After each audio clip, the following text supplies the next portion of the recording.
अयोध्या में परमात्मा श्री राम की राम जन्मभूमि के ऊपर भव्य और दिव्य मंदिर का निर्माण हुआ है, हो रहा है। और कौशल्या की गोद में बैठे हुए परमात्मा श्री राम के विग्रह का दर्शन हम सभी लोग वहां करेंगे। बहुत वर्षों का यह प्रयास था। सैकड़ों वर्ष के बाद, लगभग 400-500 वर्ष बाद यह अवसर आया है। इसके लिए बड़ी बड़ी लड़ाइयां लड़ी गई, युद्ध हुए, विधर्मियों ने हमारे धर्मस्थल को भ्रष्ट करके अपवित्र कर दिया, उसका विध्वंस भी हुआ। अदालत में, न्यायालय में, उच्चतम न्यायालय में साधु संतों के द्वारा, ट्रस्टों के द्वारा,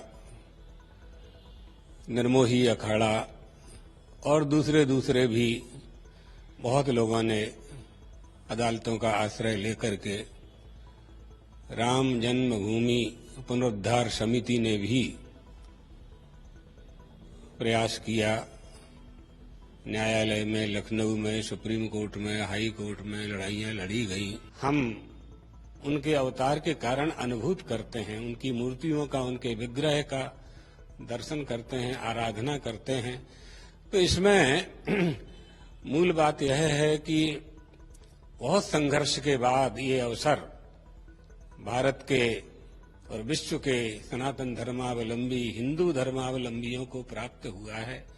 भगवान तो सभी का कल्याण करते हैं और हमारी भारतीय संस्कृति भी सभी के कल्याण की कामना करती है, लेकिन यह अवसर राम भक्तों के लिए सौभाग्य का अवसर है। हम वहां दर्शन कर पाएंगे। और जो बात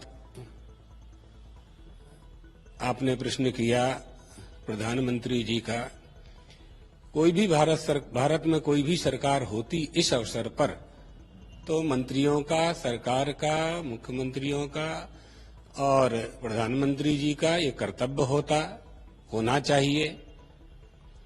सरकार की जिम्मेदारी होती है व्यवस्था करने की। फिर हमारे देश के जो वर्तमान में प्रधानमंत्री जी हैं, नरेंद्र मोदी जी, उनका भी प्रण था, संकल्प था कि यह काम जल्दी से जल्दी पूरा हो। और आज उनके कार्यकाल में यह कार्य संपादित हो रहा है। ये प्रसन्नता का विषय है, संतोष का विषय है। जही कर जस भवितव्यता तैसे ही मिलई सहाय,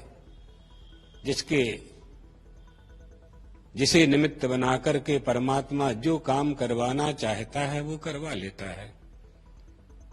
इसमें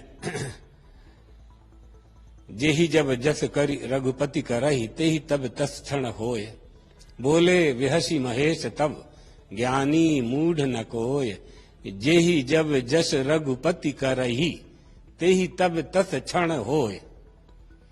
तो आज वो कृपा हुई परमात्मा श्री राम की। उन्होंने निमित्त बनाकर के यह अवसर दिया। हम सब वहां दर्शन करेंगे, हम स्वयं भी वहां जाएंगे। 1-2 महीने में ही कार्यक्रम बना करके, जैसी अनुकूलता होगी। अत्यधिक भीड़ होने के कारण अभी जाना नहीं हो पा रहा है, बाद में जाएंगे और दर्शन करेंगे।